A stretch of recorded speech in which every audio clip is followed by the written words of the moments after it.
Goeiemôre op hierdie maandag is 2 Februarie, weer Dirk aan hierdie kant. In Markus 4 lees ons, iemand saai die saad op die land en die saad ontkiem en groei. Hoe weet hy self nie?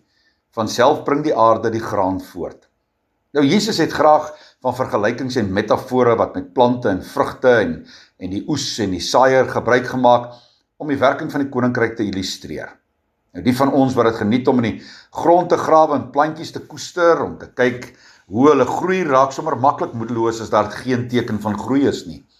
Ek het onlangs probeer om steggies van 3 verskillende roosbome te plant en ek het dit gedoen net soos die kenners vir my gesê het, maar einde ten laaste moes ek moed opgee en die steggies weggooi. Nodeloos om te sê, ek was lekker moedeloos oor die gebrek aan samewerking van hierdie roosplantjies.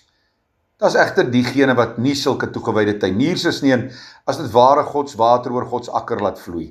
Soms verrassend is hulle om te sien hoe die plante in ons tuine floreer ten spyte van ons ongeërgdheid. Wat van die koninkryk? God se tuin. Het hy ons regtig nodig om sy koninkryk te laat groei?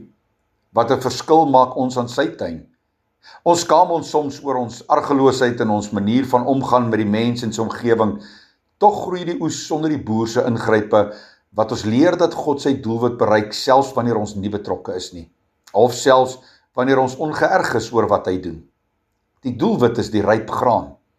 En op die aangewese tyd sal die woord vrugte voortbring en die Here aan wie die oes behoort sal verheerlik word. Die wyse waarop God sy woord stuur om in die harte van mense te groei is 'n misterie en is nie afhanklik van menslike inspanning nie.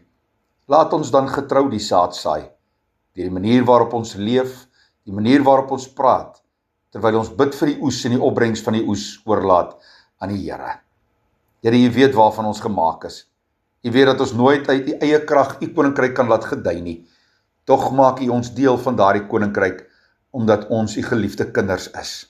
Amen.